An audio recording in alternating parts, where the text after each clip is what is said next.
Timumana, Amanica Timusempantia, Pampatineki Sempa Timuechicuse, Guatimumanase Pandutato, Pampanupa Nepanectali Mamuica, Campa Hiliwis, Istuque, Tignime, Panita Tepacti, Guanahuatlale, Humana. Se liga Tetapaloli, Campaniegua, Catinuchi Nugniwa, Guacatinucha Tepeme, Secandi, Camanalti, Gaticuante, Guanguante, Noquia. He dicho en mi lengua materna que hoy nos encontramos aquí en búsqueda de algunas concordancias para la mejor relación entre nosotros. Pues es interesante saber que los pueblos tenemos que estar armonizados.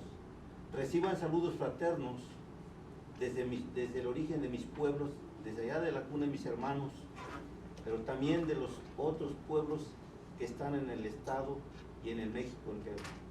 Es cuanto he dicho en mi lengua materna. Hablar de intérpretes nos parece a nosotros como pueblo de origen algo común, pero también para el Estado lo vemos que es algo, pues debe de encauzarnos en lo que sería la armonización. ¿Por qué nosotros los pueblos originarios decimos que es indispensable tener esta relación? Puesto de esa manera nos encaminamos a la relación de otras culturas, prácticas y tan profundas que debe existir entre nosotros.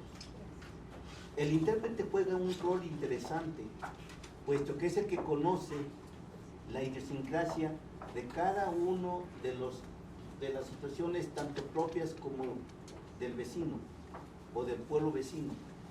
Eran los puentes de comunicación e interlocución de una sociedad a otra. Vaya, desde entonces se está practicando la interculturalidad, pero desde una perspectiva de una relación.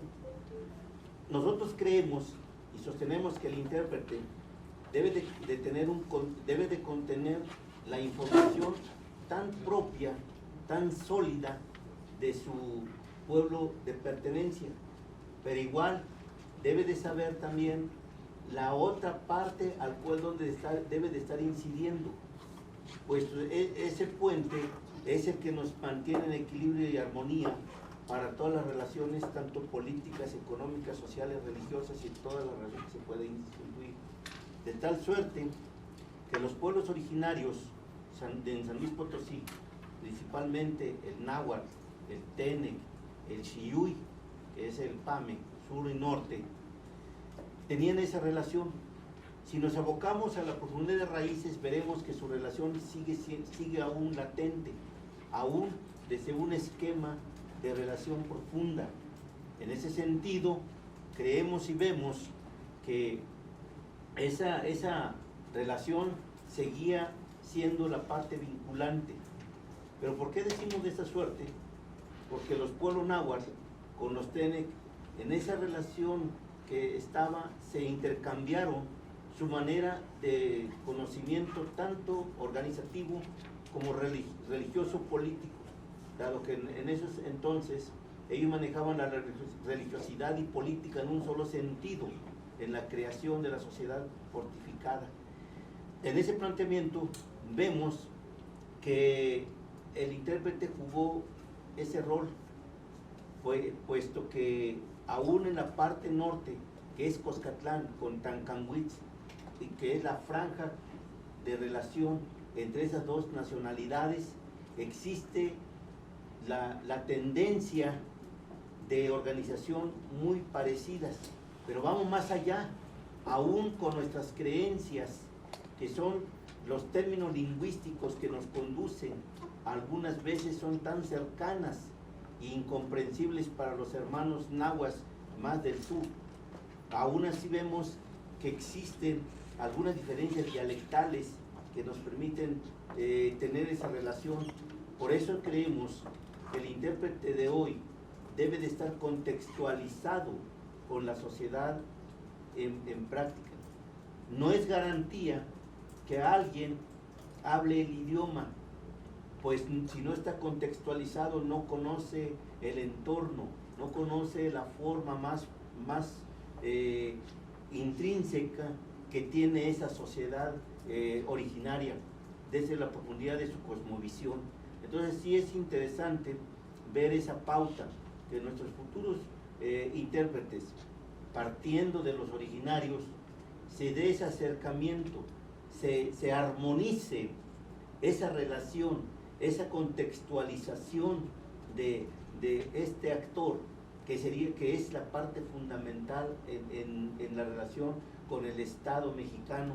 En aquel tiempo sería con las demás relaciones sociales y entidades nacionalidades como los técnicos y otros actores. Hoy, más que nada, sería con las dependencias del Estado mexicano estructurado, que es representado a través de las diferentes dependencias que tienden a estar en relación o sirviendo, dando atención en las regiones de los pueblos originarios. Ese es el planteamiento más interesante.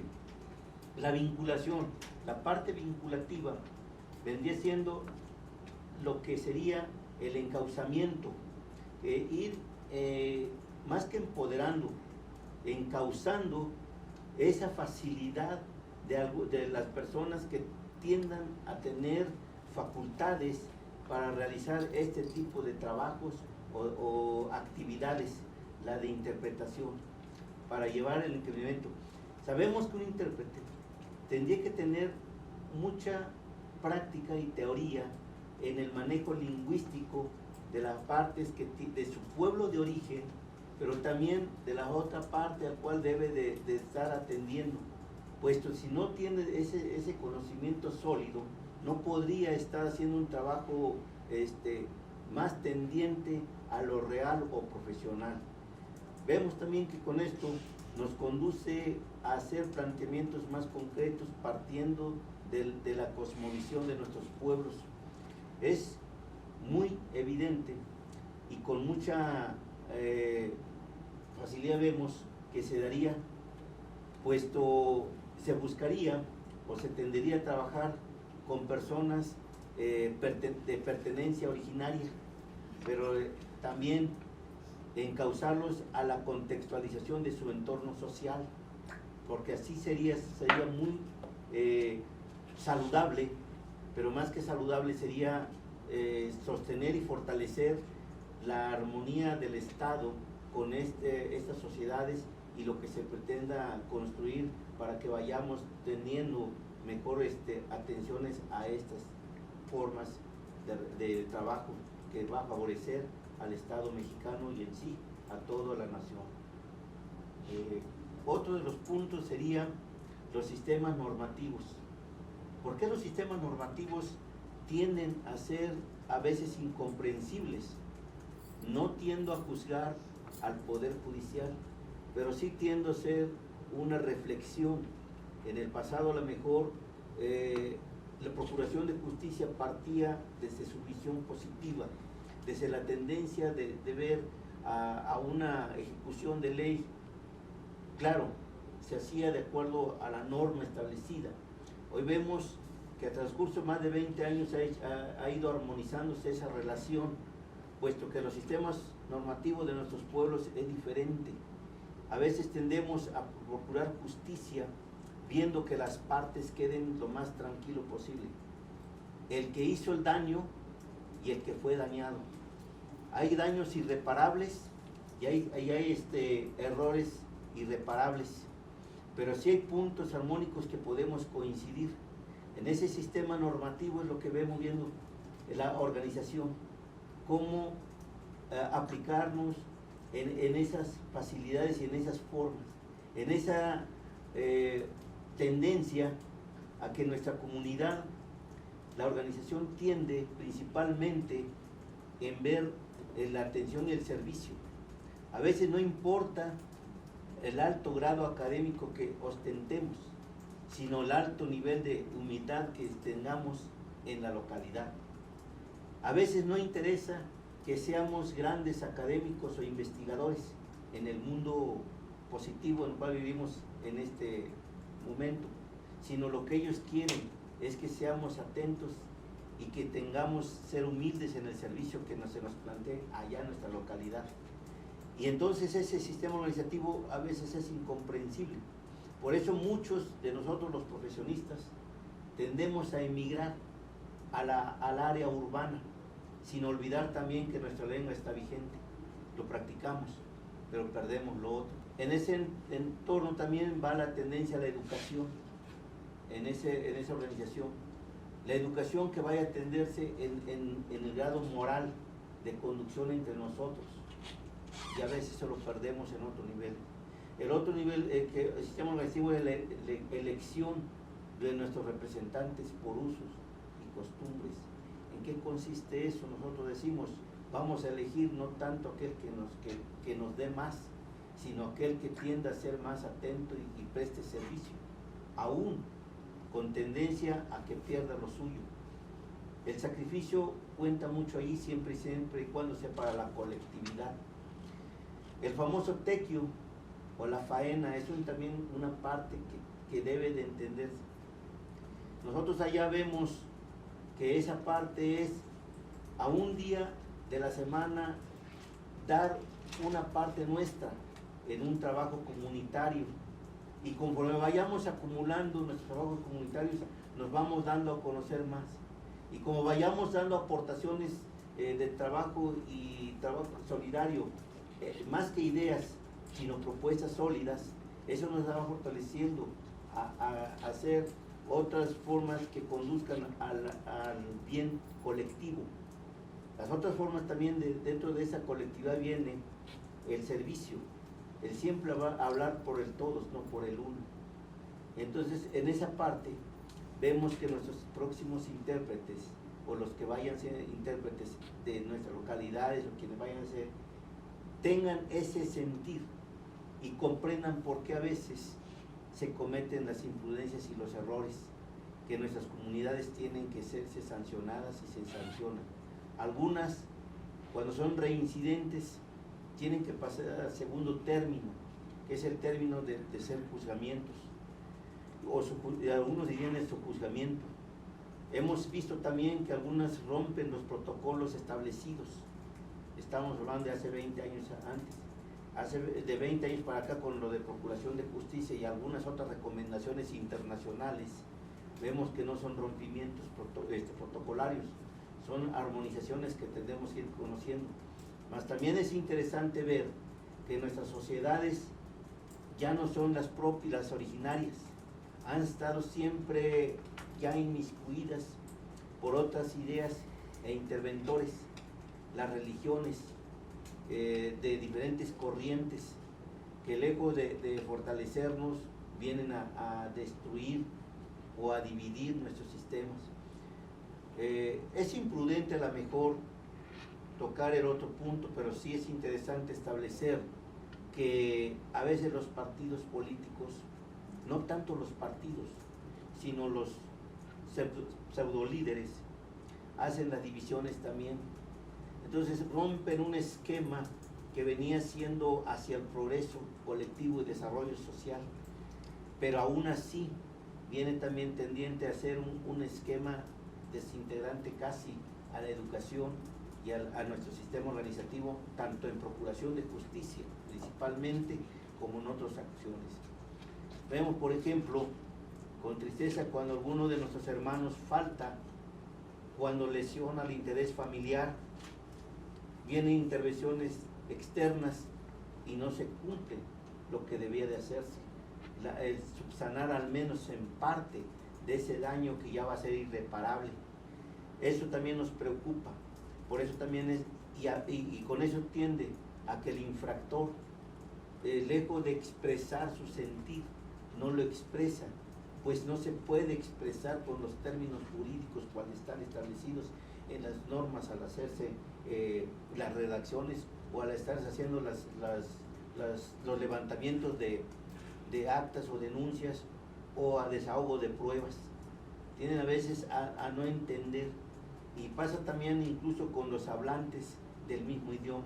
Por eso es interesante ver que este trabajo de los actores como intérpretes jugarían un rol más interesante si están contextualizados, si están partiendo del sentir propio de esa nacionalidad, de ese sentir, de esa parte en que el ser humano originario como ser, aún con sus errores, sus virtudes y lo que sea, porque como sociedad en esa estructura aún existe también vicios, pero aún así al pasar al que esté tomando la parte de declaración, pues se realice con la mayor certeza, con la mayor claridad, con la mayor parte originaria, y se tomen los datos cual deben ser, que es la información fundamental para en su momento hacer la procuración de justicia o la sanción correspondiente, puesto que es cierto, cada infractor, cada cuestión debe tener una sanción,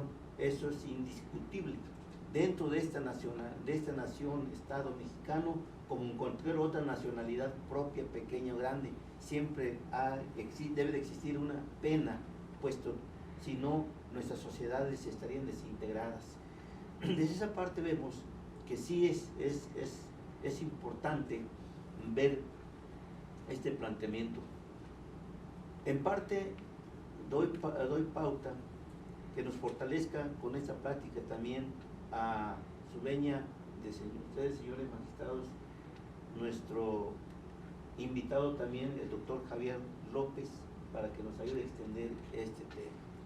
Lekay, lekilotan, tuhilotan, ansiligetik, bayesta, pisilik, ichas pakiba la botanik, lomu gabentudan teleunito, mediscopotic, chaos baluk, 31 scopalik, cocayetik, mahaunas de San Luis Potosí, las palmas que en México, son dichas palmas que en Merel, bayas copla lulcayun, ichas pakiba la baita, pisilik. Bueno, ¿sí se entendió? ¿Se escuchó? Sí, sí, se escuchó. Se escuchó y se sintió. Muy bien, eso es maravilloso. Maravilloso, qué bueno, magistrada, que lo dice, se sintió, porque fíjense que desde la UNESCO estoy impulsando una discusión sobre las políticas educativas de América Latina, que empezamos discutiéndolo en México. Tuve la fortuna en el 2017, gracias al padre Solalinde, la doctora Elenita Poniatowska, cuando me invitaron a discutir temas filosóficos de nuestros pueblos, y me retaron a que yo presentara una propuesta sobre la cosmovisión indígena, sobre la educación, porque lo presentaríamos con el señor presidente de la República, en ese tiempo candidato. Bueno, pues acepté el reto. Y en el 2017, cuando era todavía, ni siquiera había iniciado el proceso electoral, hicimos una propuesta. Esto lo digo porque usted me motivó a decirlo ahora. Entonces, estoy impulsando una política educativa que le llamo la educación sentipensante y de la conciencia. Pero tiene que ver con eso que usted dijo, sentir. La educación evolucionista, positivista, perdón que lo diga, neoliberal, nos llevó solamente a la formación del sujeto en el desarrollo cognitivo. Y más cognición, y más cognición, y más cognición. Y por eso en las políticas educativas interesa mucho que el niño lea bonito, aunque no entendamos nada. Que escribamos bonito, aunque seamos maleducados con el prójimo. ¿Me explico? Es decir, interesa mucho la cognición. Y bueno, la educación neoliberal nos llevó a una idea de individualismo, pero también a ver al sujeto como objeto. Y bueno, hoy hemos llegado a una situación muy compleja en el siglo XXI. Los teóricos de la parte ética dicen, y más con la pandemia, que estamos en un tiempo de perplejidad social. Y eso es terrible. Bueno, se queda un poco atrás si revisamos un poco los aportes filosóficos de Edgar Morin, cuando dice él que estamos dejando de ser homo sapiens para ser homos delirius en el siglo XXI. Esto es la deshumanización total del ser humano. Todo lo que ya decía el hermano Juan Manuel Vidales tiene que ver con un posicionamiento de cómo se ve y qué tipo de educación y por supuesto qué tipo de políticas públicas se ofrece al pueblo, a la sociedad. Entonces, nada más dicho sea de paso, porque la propuesta es educación sentipensante y de la conciencia. En la parte cartesiana se dice, ustedes se acordarán, cuando se dice pienso y luego existo.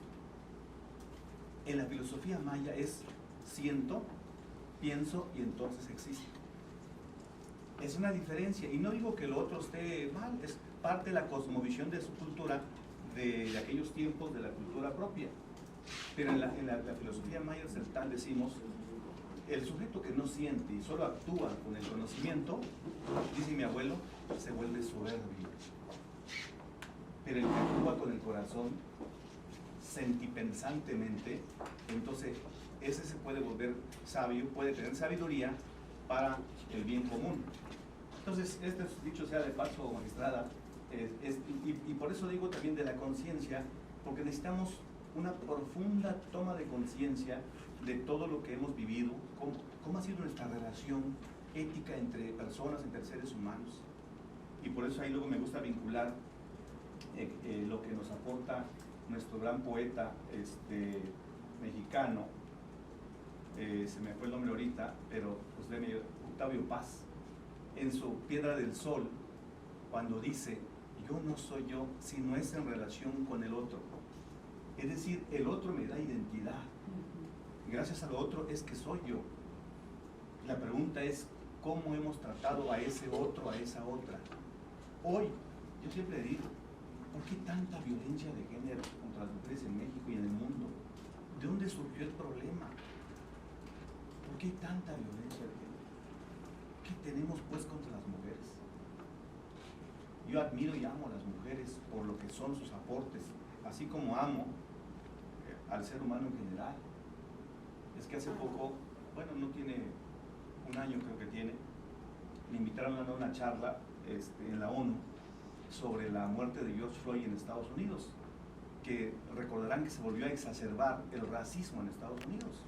Me preguntaron, ¿y por qué tú hablas a favor de un negro si tú eres indígena? Yo les contesté, pues es que yo amo al ser humano, no me importa su color de piel, su lengua, su cultura, amo al ser humano. Y cuando digo ser humano, es la mujer, el niño, el adulto mayor, el afromexicano, el indígena, el ser humano, punto, ¿no? Entonces, pues, dicho sea de paso, entonces la propuesta educativa, que de hecho le comenté al maestro José Manuel, que podríamos presentarlo en este bello estado con nuestras autoridades educativas. Pero bueno, voy rápidamente con tres grandes apartados con esta invitación que me hizo el maestro Juan Manuel. La parte, a propósito de intérpretes y traductores, la parte sociolingüística, la parte sociojurídica y al final la lengua como derechos humanos. Yo fui cuarto visitador de derechos humanos y desde ahí toco y abordo el tema también del tema de los intérpretes y traductores. Y me da gusto que esté Jesús Jaimes, hoy nuestras autoridades educativas y lingüísticas, que ahí hay una propuesta seguramente de intérpretes y traductores. Bien, en la parte sociolingüística, empezar rápidamente, mi saludo fue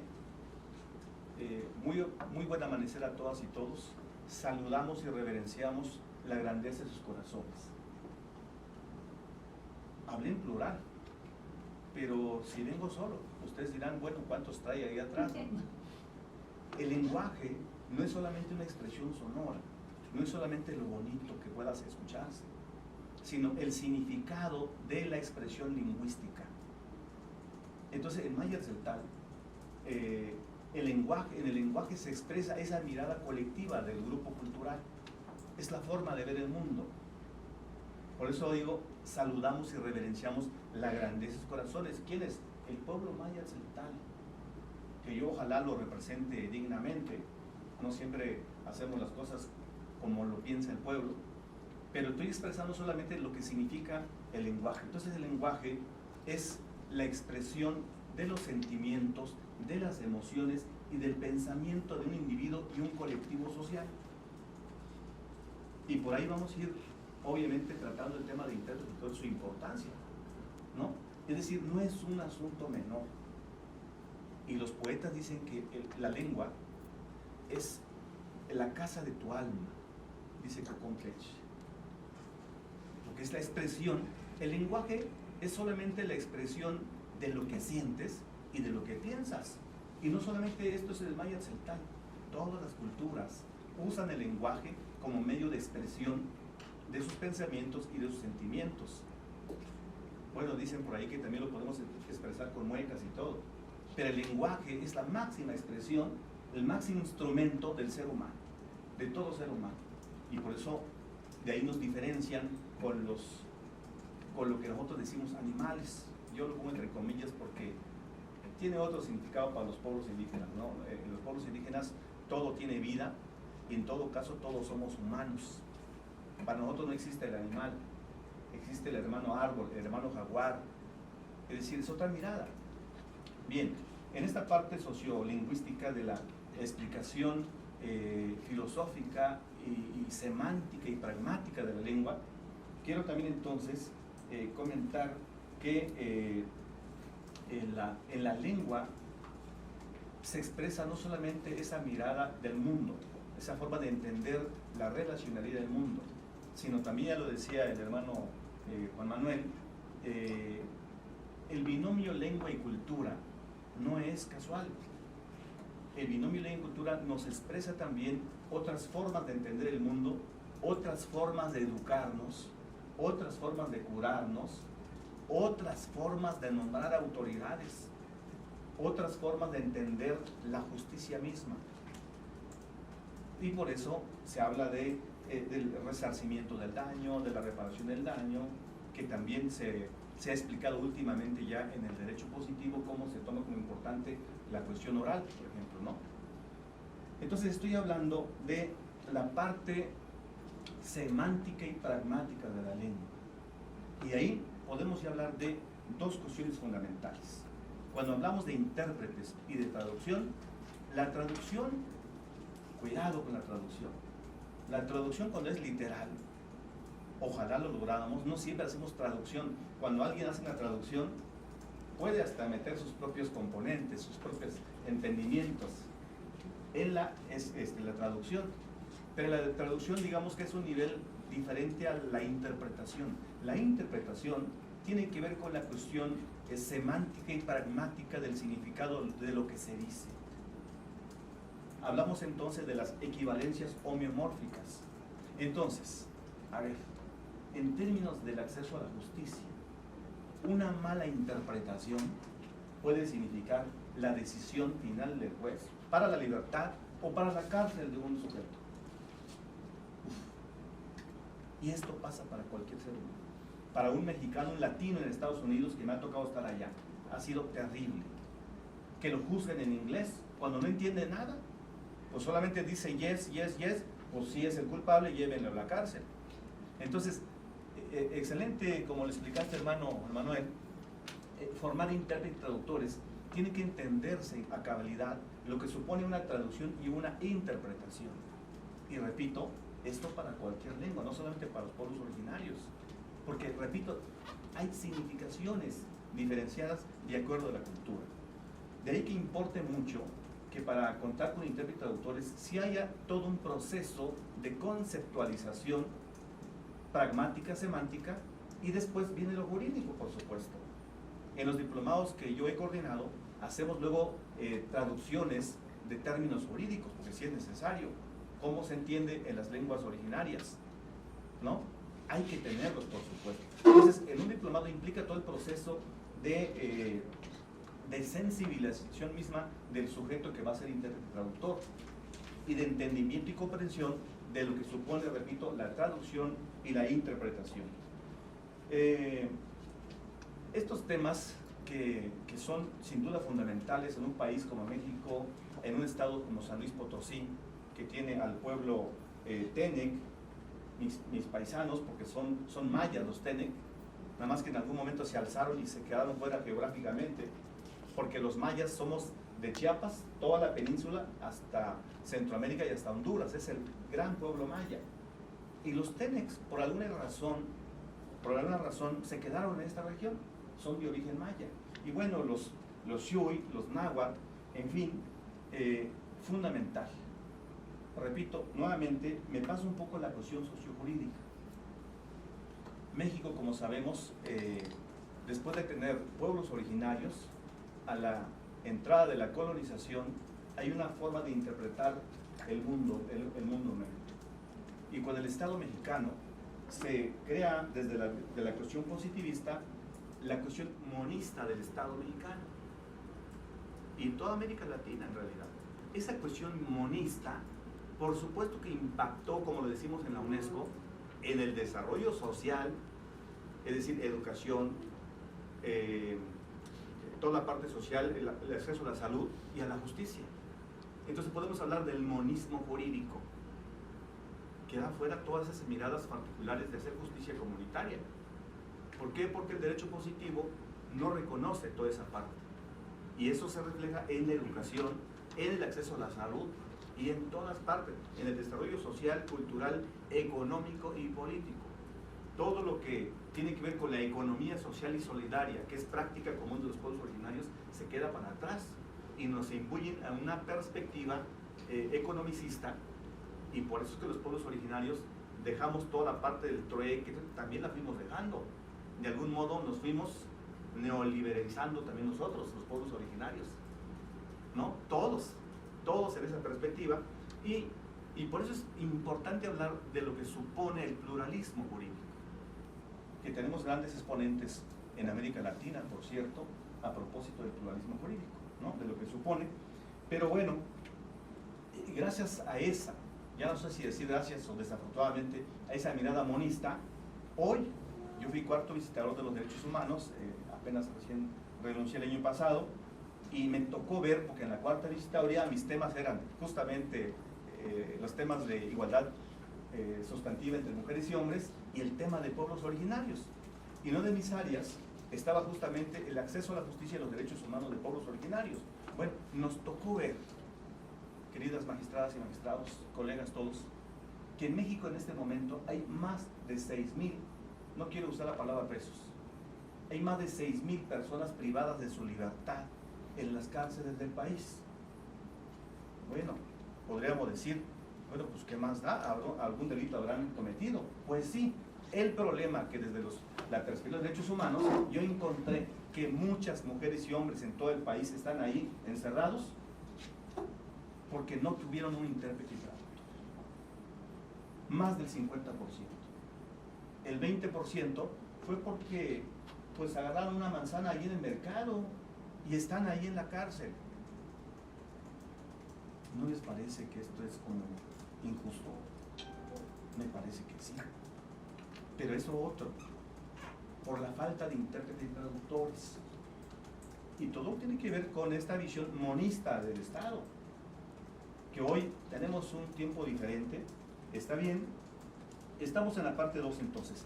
Afortunadamente, en el México durante mucho tiempo ha sido así desde una perspectiva monista, y en el 92, el año del 92, por primera vez México reconoce que tiene pueblos originarios.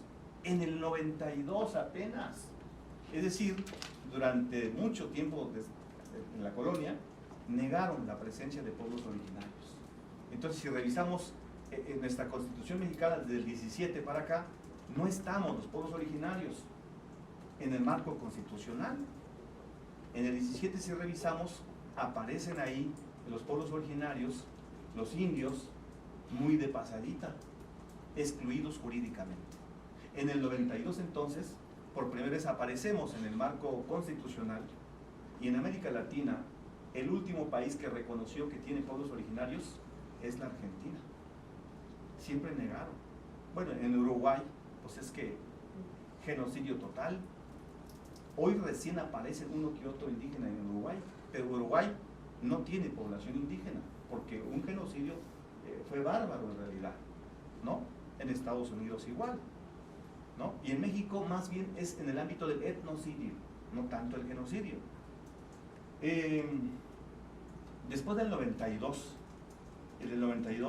y tenía que levantarse en armas a los pueblos originarios. El levantamiento armado de mi tierra, de los zapatistas, eso da cabida a una reflexión y bueno, retumba en todo el mundo, no solamente en México, la exclusión estructural y sistémica de los pueblos originarios, y bueno, gracias a eso hay una reforma en el artículo 2 constitucional. Entonces, ¿cómo quedamos los pueblos originarios? Como sujetos de interés público, y aparece el concepto de autonomía y autodeterminación, y en el segundo aparece jurídicamente lo que supondría contar con intérpretes y traductores en el 2002. Entonces ya tenemos un marco jurídico, ya empieza a ser más pluralista nuestro marco jurídico mexicano, ¿no? Pero bueno, hay un gran pendiente ahí que no lo voy a explicar a profundidad porque no es el tema, es el hecho de ser sujetos de interés público y no sujetos de derecho público. Ustedes lo saben mucho mejor que yo, lo que supondría en la diferencia. Hablar de sujeto de derecho público tiene que ver con la personalidad jurídica de las y los sujetos, que no es menor. Y en esa batalla se encuentra México ahora, ¿no? Ya hay más avances en Bolivia, en Ecuador, en Perú recientemente, en Paraguay, donde he estado trabajando, pero en México todavía estamos en eso. Ya está la reforma, hubo consultas incluso aquí en San Luis Potosí, y ya está la reforma. Vamos a ver qué pasa. Bueno, pero lo que sí quiero retomar es el avance en términos de contar con intérpretes y traductores. Ya está en el artículo 2 constitucional. Bueno, gracias a eso y gracias a la Ley General de Derechos Lingüísticos, yo fui director general del INALI y me tocó impulsar entonces la formación de intérpretes y traductores, porque me metí a hacer un diagnóstico, y es que la Ley de Derechos Lingüísticos dice, en este momento, que sale en el 2003, dice, las lenguas indígenas, el español y la lengua de señas mexicana son nacionales. Es decir, que en México no hay una lengua oficial. Obviamente que si lo vemos en la palestra pública, pareciera que el español es la lengua oficial porque está en todas partes, y las lenguas indígenas no están ni en el acceso a la justicia, ni en la salud, ni en la educación, ni en la vida pública. Medio aparece en los ámbitos familiares y comunitarios, porque ni ahí existe ya. Y hay padres de familia que ya no quieren transmitir su lengua a sus hijos por temor a la discriminación, el racismo estructural. Entonces hay padres que en educación dicen, no, pues prefiero que hable español. Uy, y de lo que nos estamos perdiendo. Yo cada que hablo mi lengua, la disfruto y la siento. Es que hablar varias lenguas es maravilloso. Más bien deberíamos ser un país políglota, plurilingüe. Lo maravilloso en términos educativos y pedagógicos, la neurociencia nos dice que cuando un sujeto habla 2 lenguas, bueno, se dice que somos medio flojitos. Tiene que ver con el tipo de educación. Movemos alrededor de 20.000 neuronas de las millones. 20.000, es decir, tendríamos más capacidad, pero no la usamos. El que habla 2 lenguas puede estar moviendo 40.000 neuronas. Y si habla 3, 60.000, es decir, se vuelve más activo. Ser políglota trae maravillosamente grandes alcances para el sujeto, para el ser humano. En fin, entonces, la Ley de Derechos Lingüísticos dice que las lenguas originarias, el español y la lengua de señas mexicana, son lenguas nacionales. Y va esto, esta parte me parece que es fundamental, con la misma validez jurídica que el español y la lengua de señas mexicanas. Con la misma validez jurídica. Hay una parte más del artículo, creo que es 8º de la Ley General de Derechos Lingüísticos, dice que toda persona de origen indígena tiene derecho a usar su lengua en el ámbito de justicia, de salud, en todos los ámbitos de la vida pública y privada. Es más, hoy vienen a presentar su denuncia en lengua indígena y el Estado tiene la obligación de atenderla. Lo que pasa es que falta más difusión de nuestras lenguas con nuestros propios pueblos y no usan sus derechos. Yo cada que doy conferencia digo, hermanos, usen su lengua.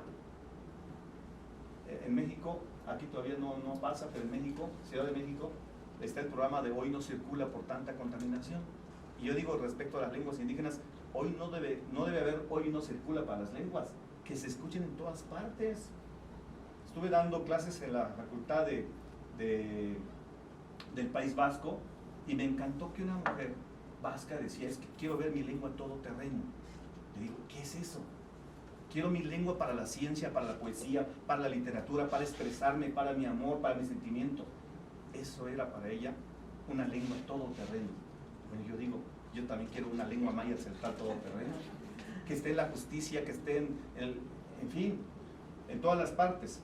Entonces, es un derecho jurídico ya que está en nuestros marcos constitucionales y la Ley de Derechos Lingüísticos. Pero en las políticas públicas no se ven muy claros. Me tocó impulsar también la formación de mediadores interculturales en salud, porque el diagnóstico que hice yo como INALI, ¿por qué no usan la lengua las poblaciones y por qué algunos sí? En el caso de salud también es terrible, porque ahí sí, una mala interpretación que el médico opere por otro lado, porque ahí dijo el intérprete, es la muerte, es la vida misma. En educación, pues ahí la vamos llevando, pero hay un problema de tipo psicológico con esas niñas y niños que se les obliga a usar una lengua que no es la propia. Y es que no se trata de obligación, se trata de hacer conciencia de cómo usar la lengua propia y cómo hablar otras lenguas, cómo tener acceso a otras lenguas.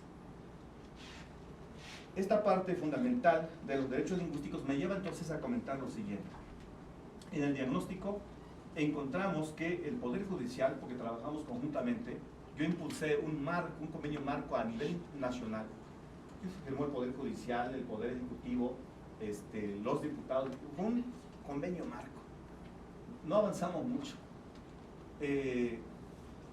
No se hace aquí seguramente en San Luis Potosí, pero a nivel nacional me tocó ver que decían las y los magistrados no me acuerdo de los nombres ya, bueno, a ver si me acuerdo ahorita, decían, bueno, es que no tenemos dinero para formar intérpretes. Tú, INALI, danos intérpretes. No, a ver, el INALI tiene una función. El INALI va a contribuir a formar intérpretes y traductores. Bueno, no lo quieran todo. Ahora les toca a ustedes pagarles a los intérpretes y traductores. Ya no estén agarrando ahí al compañero barrendero, la compañera que hace el aseo, solo porque habla lengua. No es lo mismo ser hablante que ser intérprete y traductor, por favor. Estamos hablando de la dignidad de un ser humano. Entonces yo les decía a los jueces, a los magistrados, por favor ya. Y crearon ahí una bolsa, junto con lo que era CDI, que ahora es INPI. Se creó una bolsa conjunta, un convenio marco, en el INALI, en ese tipo yo era el director general, involucré al INPI y se creó una bolsa y con un recurso que dio el Poder Judicial. Y con eso se contrataban intérpretes y traductores. Pero otra vez, es una falta del Estado mexicano y de los poderes respectivos, porque la ley está diciendo que hay que atender a esta gente. Entonces es una falta realmente, y en todo caso me voy a adelantar al último tema, que es una violación flagrante de los derechos humanos de un sujeto. Eso es. Y si nos vamos con la reforma de 2011 de los derechos humanos, pues más, porque la reforma de 2011 habla justamente del principio pro persona. Esto es la dignidad de la persona, la dignidad del ser humano. Entonces, no basta entonces con avances en lo jurídico. Tenía tanta razón mi maestro, que en paz descanse, Rodolfo Estabenján. En su informe decía él, hay avances en lo jurídico, pero hay una gran brecha entre eso y las acciones concretas de políticas públicas. Lo dijo hace mucho tiempo, 2006 si no me equivoco, cuando fue relator especial de derechos humanos. Y los últimos relatores pues han dicho lo mismo, es decir, no hay cambios todavía. Los últimos, estuvo en México la última relatora, se me va el nombre ahorita, ¿alguien lo recuerda? Se me va el nombre, la última relatora. Y dijo lo mismo, hay avances en lo jurídico, pero hay una gran brecha en la implementación de políticas públicas muy concretas. Y la última relatora dijo, y más en el acceso a la justicia, porque revisaron toda la parte del acceso a la justicia, y más en el acceso a la salud. Estuve en Hidalgo la semana pasada y explicaba yo, aquí no tengo los datos, por eso no lo digo, pero en Hidalgo teníamos que de 100 personas, de 100, 12 por lo menos solamente hablan su lengua indígena. ¿Cómo son tratados en el acceso a la salud, en la justicia? Debe ser igual en San Luis Potosí. Hay mucha gente todavía que no habla español, y si habla español no llega a la comprensión de lo que decíamos, de lo semántico y lo pragmático. No llega. Una cosa es buen día, ¿cómo está el corazón? Es decir, como hablamos los indígenas, pues. Porque hasta eso, en el racismo se burla la gente de cómo hablamos. Es que no tendríamos que burlarnos. En el lenguaje se expresa el ser humano y las formas particulares. A ver, rápidamente el ejemplo. Aún hablando español, ¿cómo hablan los de Yucatán? ¿Se habla igual que en San Luis Potosí? No, ¿verdad? Las tonaditas y todo. Y yo he escuchado que dicen, ay, qué feo hablan los de Yucatán. Pues no hablan feo, así hablan. El maya tzeltal dice, por ejemplo, yo no hablaba español, yo empecé a hablar español hasta los 7 años, yo no hablaba nada de español. Obviamente cuando empecé a hablar español, les decía yo, pásame la caro, pásame el camisa, porque no había esa articulación de la estructuración lingüística. Pero ¿saben qué? Cuando viene un norteamericano, un europeo, lo mismo, porque no es su lengua. Entonces, pero no decimos, ay, este gringo no habla bien, no, pero para indígenas sí. Entonces hay una discriminación bárbara. Bueno, con eso estoy terminando ya. Pues ya toqué el tema de el principio pro persona en el ámbito de los derechos humanos. El asunto es que no usar la lengua de una persona en el ámbito de justicia no solamente es una violación de un marco jurídico ya establecido, es una violación de un derecho humano fundamental. Y yo quisiera pensar que, y felicitarlos, magistrada, por esta iniciativa. Nosotros estamos aquí solamente para aportar y contribuir, por supuesto, que tengan esta iniciativa, porque me permite pensar que estamos en esta preocupación y ocuparnos de atender esta población que tiene todos los derechos. Y yo espero que no pase en San Luis Potosí lo que viví yo a nivel nacional. No había recursos, no había presupuesto, no había. Pero pues si la ley lo está diciendo, tienen que esperar hasta que la población indígena salgan a marchar. ¿Por qué tenemos que esperarnos que haya una manifestación pública por la falta de atención a los derechos de los pueblos originarios? Así ha sido. Hoy las mujeres las quiero felicitar, porque bueno, la avanzada que tienen, el acceso en todos los sentidos de los derechos es de avanzada. Sin embargo, a pesar de esa avanzada respecto a los derechos de las mujeres, falta mucho más. Lo que supone la igualdad sustantiva está abajo todavía, en mi opinión. El acceso a la justicia, el acceso a los derechos de la población, con personas con alguna discapacidad, ahí van. Pero lo más a lo que hemos llegado es a decirles personas vulnerables. No, perdón, nos han vulnerado. Las políticas del Estado latinoamericano, mexicano, ha vulnerado a ciertos sectores de la población. Yo no soy vulnerable, me han vulnerado, más bien. Pero bueno, yo no me dejo, ya estoy defendiéndome, ¿no? Tengo mi derecho, me queda más claro.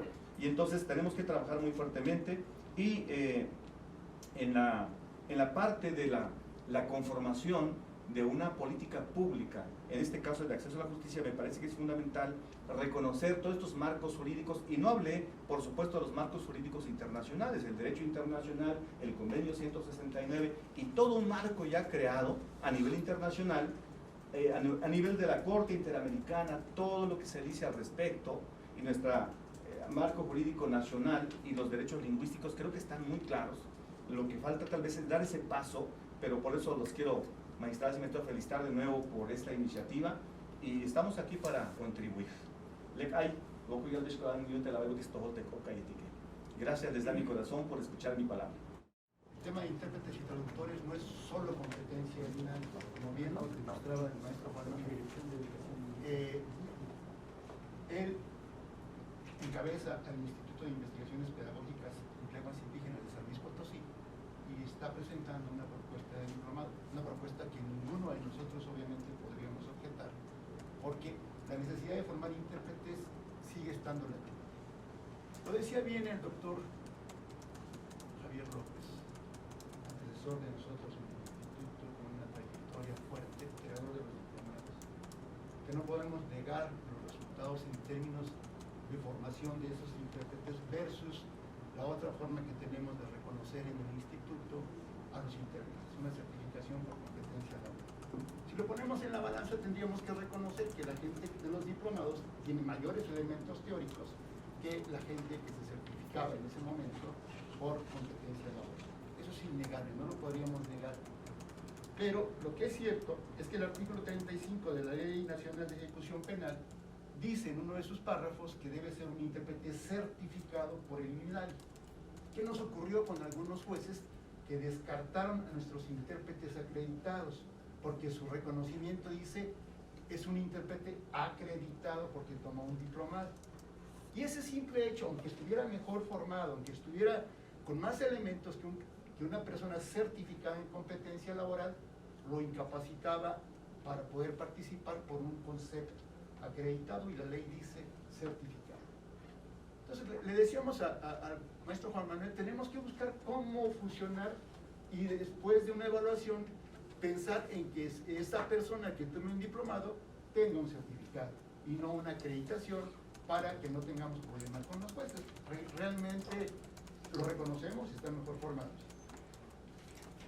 Con el trabajo del maestro Juan Manuel podríamos hacer algo que es la fantasía de todos nosotros, poder desarrollar procesos de formación en la propia lengua, con toda la carencia y las implicaciones que esto requiere, porque hay que reconocer, uno, no tenemos materiales de todos los temas de un diplomado en lenguas indígenas. Y si lo sacamos en lenguas indígenas, y el doctor Javier Sánchez lo hizo muy preciso, hay que diferenciar entre la interpretación y la traducción. En la traducción estamos ocupando la palabra escrita. Y las lenguas indígenas, al igual que el español, se escriben. En algunos casos, el INALI ha estado trabajando desde su creación la normalización de las lenguas indígenas.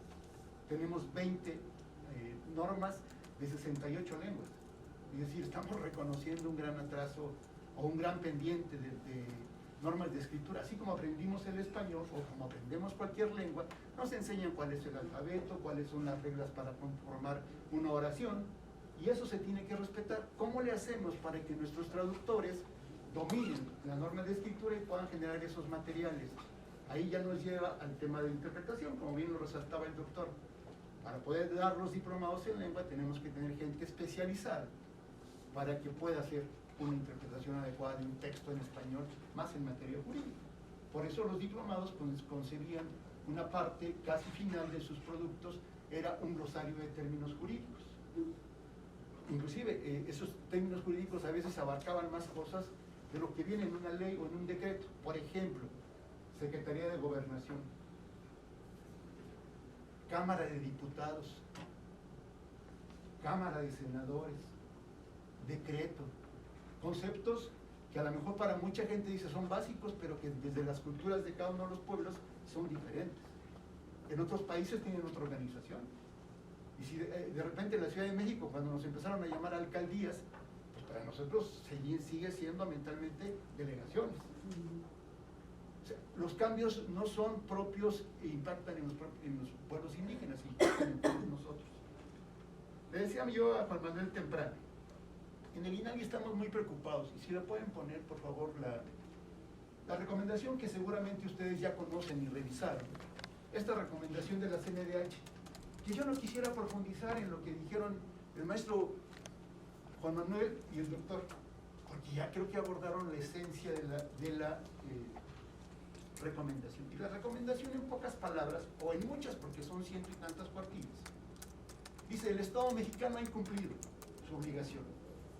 Y recuerden que todos nosotros, los que estamos aquí, salvo el doctor Javier, somos parte del Estado mexicano.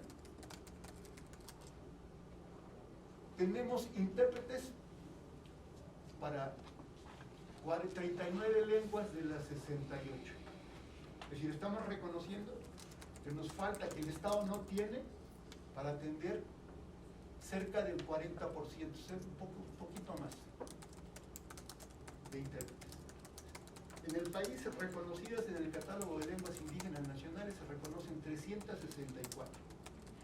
Tenemos para 140 variantes, 140 formas de hablar las lenguas indígenas. Nos faltan el 60%. Pero bien lo señaló el doctor Javier.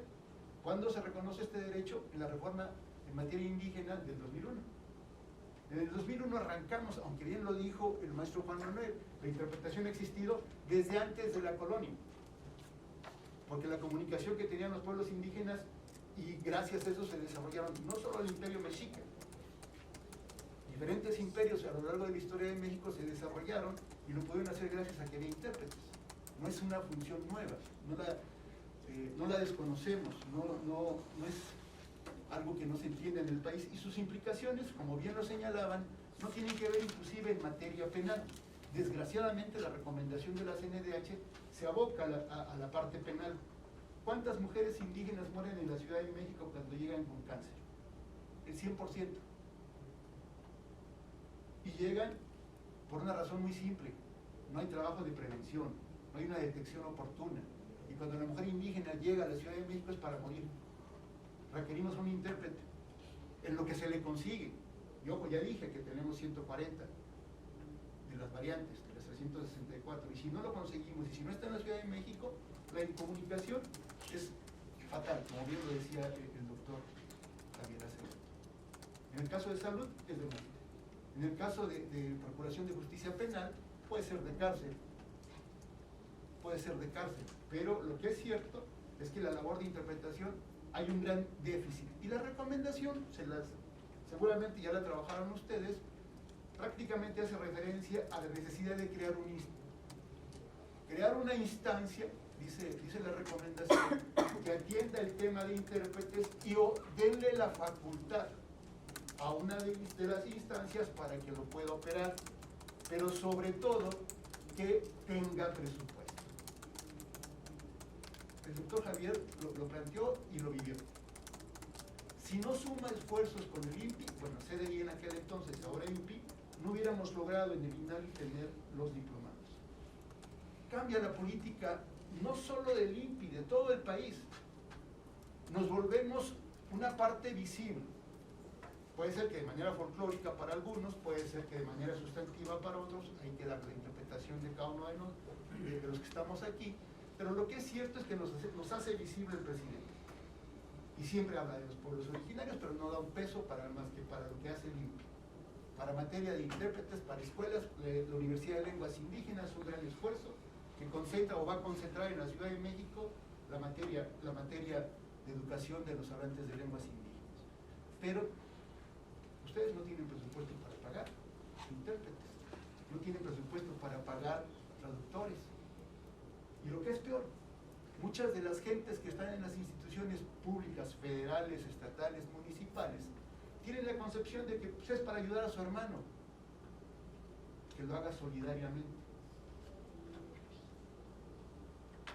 Pero el servicio de interpretación, y revísenlo, está en las reglas de operación del INPI, en sus programas de bienestar para pueblos indígenas, determina ahí los criterios para hacer el servicio de intérpretes y traductores.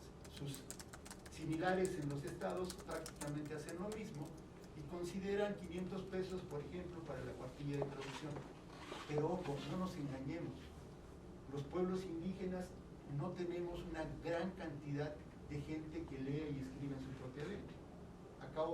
Hace unos minutos reconocí que no tenemos más que 20 normas de escritura publicadas, independientemente de las que estamos trabajando. No están publicadas. El doctor Javier sabe el esfuerzo que nos lleva a hacer una norma de escritura. Años. La norma de la lengua Tunzavi, mejor conocida como mixteco, les llevó a la academia y al Comité de Desarrollo Lingüístico de Guerrero y Oaxaca. Les llevó cerca de 40 años poder consensuar entre las variantes. El mixteco solo se habla en 81 formas. Y teníamos hablantes que hablaban y escribían en su variante. Consensuar 81 formas de hablar y sacaron una norma de escritura, le llevó a la academia, insisto, cerca de 40 años. El INALI tiene, ¿cuántos, doctor? Él fue uno de los creadores. La ley se decreta en el 2003, ahí se decreta que va a ser creado el instituto para operar la Ley General de Derechos Lingüísticos. Tenemos menos de 20 años. En el 23 cumplimos, como bien lo ratifica aquí el maestro Juan Manuel, cumpliremos 20 años de que salió la Ley General de Derechos Lingüísticos. La academia tiene 40. Es decir, las lenguas indígenas se han escrito desde antes. Pero no podemos sacar normas de escritura. Y una cosa es sacar la norma de escritura. Y luego la otra es capacitar a las instancias que van a operar la norma de escritura. ¿Quién les enseñó a escribir el español? Sus maestros, en la escuela. No la aprendieron en YouTube, no la aprendieron en TikTok, la aprendieron en la escuela. Y por lo tanto los niños indígenas tienen que aprender a leer y escribir con la norma de escritura en las escuelas primarias. Por eso es importante la presencia del director de educación indígena, porque desde ahí empezamos a asumir esta parte del dominio de dos culturas, desde la propia escuela. Es el primer espacio que tenemos de interacción entre las dos culturas, entre las dos visiones del mundo, entre lo que nosotros creemos y entre lo que el mundo nos pide que aprendamos, porque nos lo pide, perdón. Pero si alguien quiere seguir estudiando, tiene que estudiar en español. Pero puede, ¿y cómo debe aprender? En su lengua, a través de la escuela. Entonces hacemos la norma de escritura y luego hay que capacitar a los maestros. ¿Quién tiene que capacitar a los maestros? Ya le corresponde al sector educativo. Y ese es otro gran pendiente que tenemos. ¿Cómo le hacemos para formar a los maestros, a los alumnos, en el dominio de su escritura? Todo esto lo digo porque lo que queremos resaltar es la importancia del audiovisual y del audio, del video y del audio. En la formación se tiene que incluir, además ya tenemos que reconocer que con la pandemia ni siquiera en las comunidades indígenas hemos logrado, porque lo viven todo el tiempo que están pidiendo intérpretes. ¿Les vamos a decir eso? ¿O les vamos a decir que tenemos la norma técnica pero que la tenemos ahí guardada? No tiene ningún sentido. Vámonos sobre la recomendación. Crear una instancia o darle facultades, pero con presupuesto suficiente. Y que las instituciones asuman el pago de intérpretes. No es un servicio gratuito, no debiera ser un servicio gratuito. Y ustedes están implicados en esta recomendación de la CNDH. Y lo que es triste, y lo vemos, es que el país está paralizado y no está haciendo, o está haciendo muy poco sobre esta recomendación. Porque la CNDH está muy devaluada, no lo creo. Porque no hay condiciones económicas ni de articulación en el país, me inclino más por lo segundo. Porque nos falta articulación.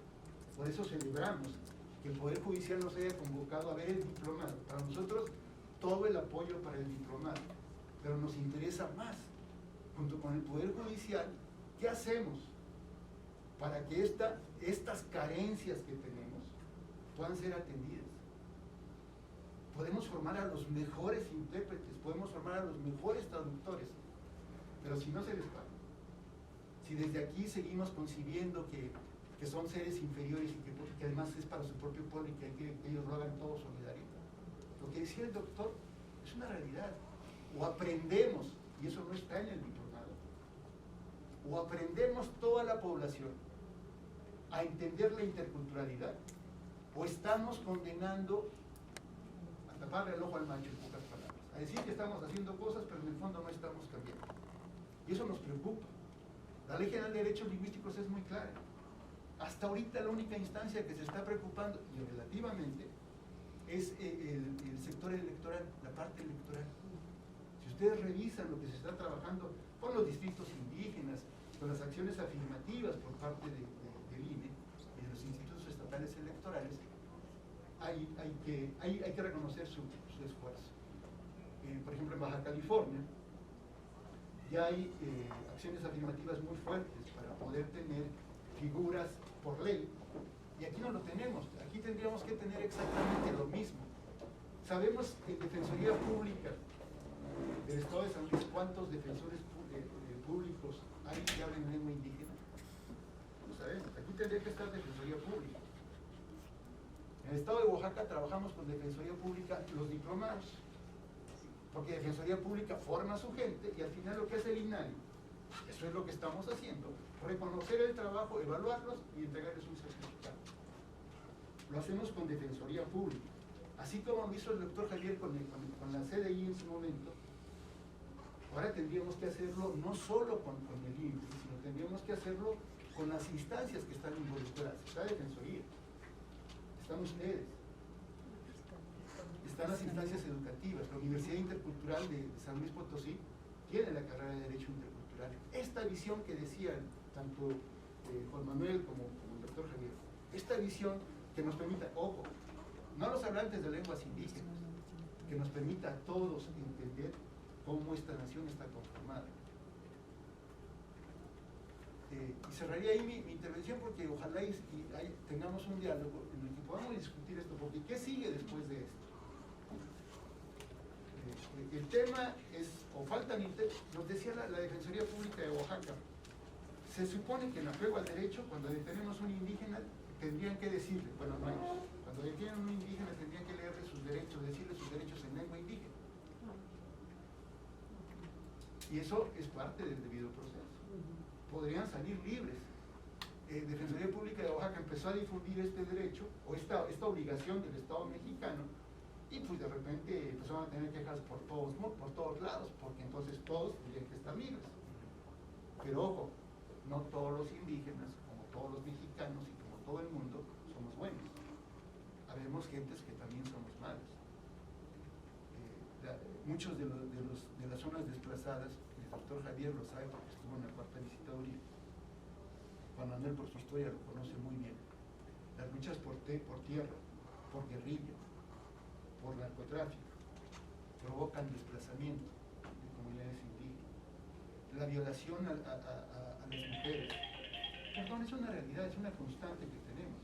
Me reclamaban de intérpretes que certificamos en Puebla, que trabajan en el DIF, pero estaban certificando, y se estaban certificando porque tienen necesidad de atender a gente.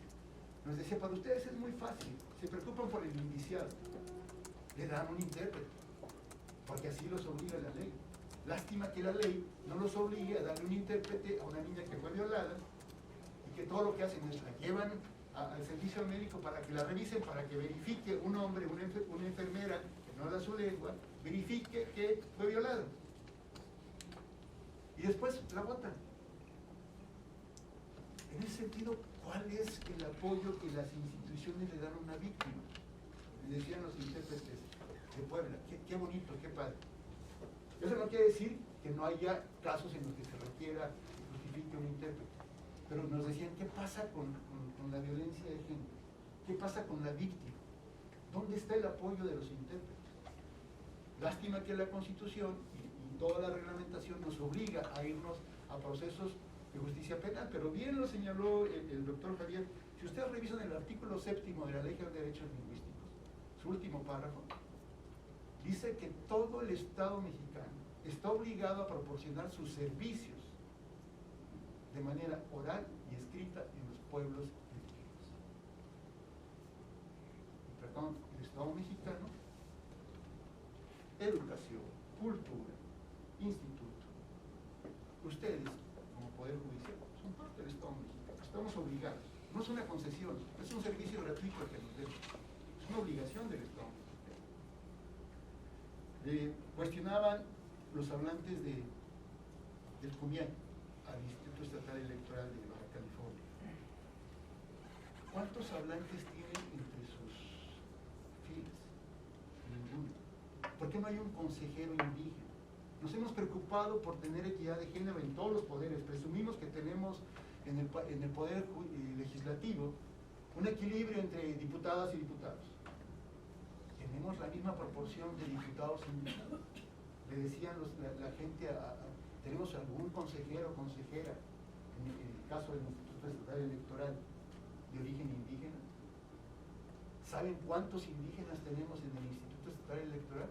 Y decían los magistrados, no sabemos. Entonces, ¿cómo pueden hablar de derecho si no se incorpora?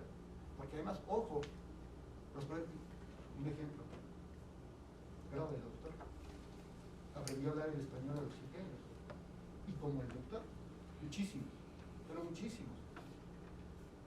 Ya no estamos hablando de un pueblo indígena que no se preparó, tenemos, en la Defensoría Pública Federal certificamos a 43 trabajadores hablantes de lenguas indígenas a lo largo del país. Y uno de sus compromisos es que cuando habla de la población que va a atender, inclusive administrativamente, en las zonas indígenas, tiene que ser hablante de la lengua indígena, porque eso dice la ley. La ley dice que se requiere. ¿Para qué queremos estar teniendo un intérprete? Además, no los podríamos tener. Ustedes pueden contratar un intérprete. Vamos a suponer que lo contratan, pero contratan a un hablante de cada una de las lenguas originarias de aquí. Van a contratar un náhuatl, un tenec y un xiu. Pero ¿cuántas variantes hablan del xiu? ¿Cuántas variantes hablan del tenec? ¿Cuántas variantes hablan del náhuatl? Y luego, ok, ya los tienen.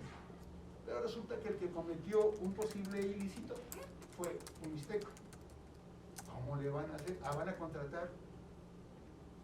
No, tienen que buscarse una estructura mucho más compleja, y eso es lo que señala la recomendación. ¿Cómo le hacemos para poder garantizar el ejercicio de un derecho? Porque en realidad lo que nos toca al Estado mexicano es que más que crear las condiciones para que se ejerza un derecho. Así lo vemos en el instituto. Sin embargo, la propuesta del maestro Juan Manuel, todo el apoyo, porque además con él sabemos que incluso no solo la evaluación de una competencia laboral, porque ahora solo tenemos la certificación por competencia laboral, no tenemos el apoyo de INPI, como lo tuvo el doctor para poder hacer los diplomados. La evaluación la realiza un hablante de su propia lengua. Con el instituto podríamos garantizar que no solo la evaluación, el proceso de certificación de un intérprete consta de dos etapas. Una etapa que le llamamos alineación versus capacitación inicial, o capacitación más que versus, o capacitación sobre las funciones que va a desarrollar como intérprete. Y la evaluación es una simulación.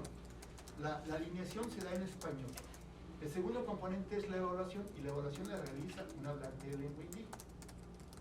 Con Juan Manuel podríamos asegurar que la capacitación inicial o alineación, como le quieran llamar, pueda ser brindada en la propia lengua, lo que le da todavía mayor pertinencia a un hablante en su formación.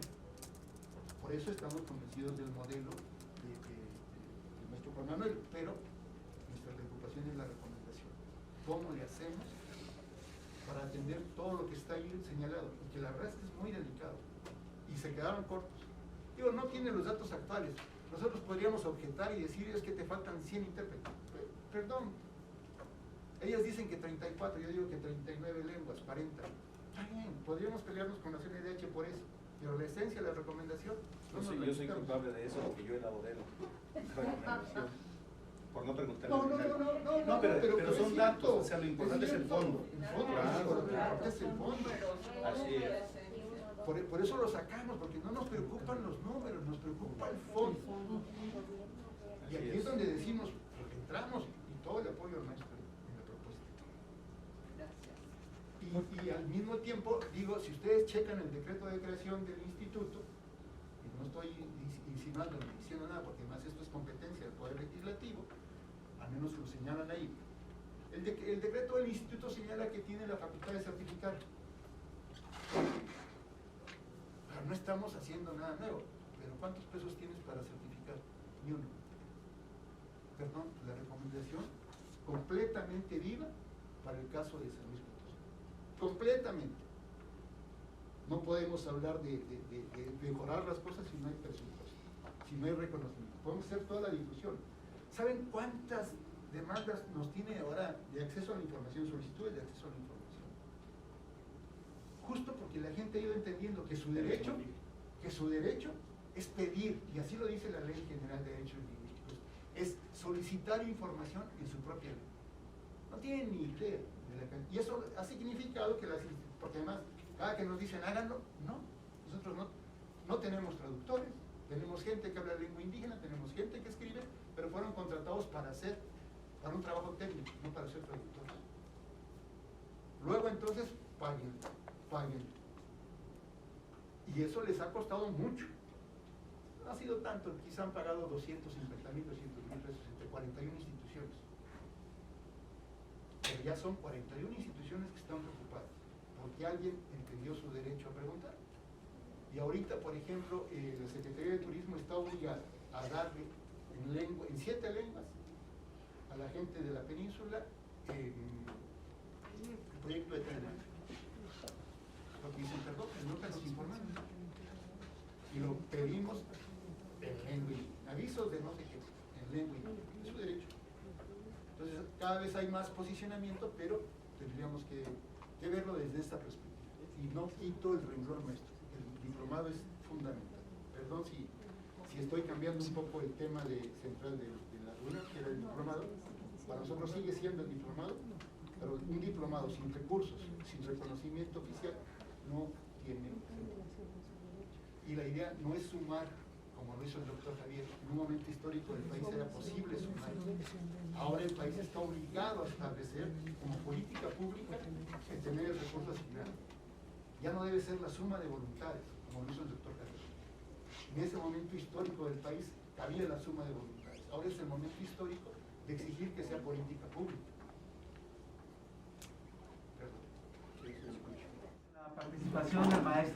Sabino Bautista Concepción, director de Educación Indígena de la Secretaría de Educación del Gobierno del Estado. Nimech tlaskama tenía cantes tlacaquilia, huehuein tlaixmatini, leini tequicayotl, campainjuantin y sencagua milla cacuesol. Quiero agradecerles a todos ustedes estar en esta reunión en donde creo que se reúne la eminencia de lo que es la impartición de justicia. Y seguramente no entendieron lo que les dije. Y así como no entienden nuestra manera de pensar, también así no nos entienden en la realidad que vivimos los indígenas.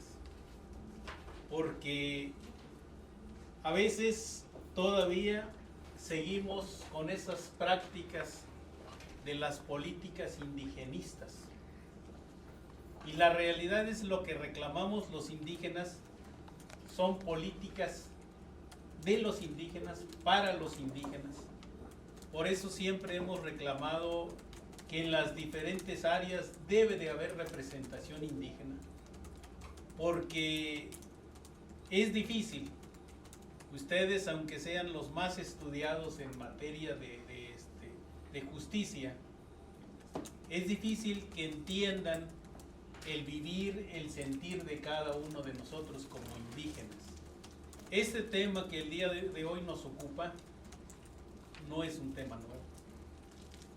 En San Luis Potosí le hemos estado intentando en varias ocasiones para que en las diferentes instancias haya intérpretes. En la ley de salud hay un artículo en donde obliga al Estado a que en los hospitales de mayor afluencia haya intérpretes. Sin embargo, queda en letra muerta. Ahí está. Creo que San Luis Potosí es uno de los estados que tiene mayor legislación en materia indígena. Sin embargo, seguimos padeciendo toda la discriminación, no tanto en materia de justicia, sino que en los diferentes ámbitos hacia donde volteemos, creo que seguimos padeciéndolo en todos lados. Y ahí la razón de que muchos de los indígenas a veces hasta ya renegamos de ser indígenas porque donde quiera nos cierran las puertas. Y quiero que ojalá que esta intención que tienen el día de hoy no quede en puras buenas intenciones. Que verdaderamente hagamos algo para poder seguir avanzando en la atención que reclaman nuestros pueblos originarios. Por eso quise hablar y no hablo a nombre del secretario, porque yo sé que ni el secretario no me va a entender. Pero hablo de manera personal como indígena, porque sí necesitamos que nos atiendan, que ya no nomás nos estén utilizando como folclore en cada evento, o cuando así les conviene nos traigan para arriba y para abajo, ¿sí? En materia de justicia, tenemos nada más una sola subprocuraduría de etnia, que es insuficiente, ¿sí? Los náhuatl de allá de Huasteca Sur no pueden venir a poner una demanda hasta Tancanhuitz. Los xiyuy, que son de Cárdenas, Rayón, no pueden ir por un asunto, ir hasta Tancanhuitz. No es lo suficiente. Hemos reclamado que este servicio se amplíe hacia todas las zonas. Sin embargo, ahí está, para que no digan que no les estamos atendiendo. Y así, si le seguimos en todos lados, tenemos esa misma problemática de que, pues, nada más nos van, como luego decimos, a veces ya no nos dan tole con el dedo, nomás nos juegan el dedo en la boca, ¿sí? Ese es el sentir que tenemos, y por eso yo lo quise expresar aquí, de que sí necesitamos hacer algo, sí necesitamos mayor presupuesto para poder accionar, no tan solo en materia indígena. Ahí tenemos un INALI que no tiene ningún presupuesto, el maestro tiene una plaza de docente de primaria, y así como ellos tenemos comisionados puros maestros que no les generan ninguna prestación más, y lo estamos haciendo. Estamos intentando que seamos escuchados. Sin embargo, pues nos falta mucho por hacer en San Luis Potosí, y así como ese ejemplo tenemos otros más en las diferentes áreas, y yo sí quisiera que sigamos participando en estos eventos, pero que realmente que todo esto llegue a oídos de gobierno del estado. Aquí yo estoy teniendo contacto con el INDEPI. Igual nos dan una consulta a los pueblos indígenas porque así lo mandata la Constitución. Sin embargo, queda ahí. Las acciones que ahí se plantean, pues hasta ahí queda nada más. Entonces, sí invito a todos a que realmente, bueno, pues empecemos a trabajar, pero que sea de verdad. Muchas gracias.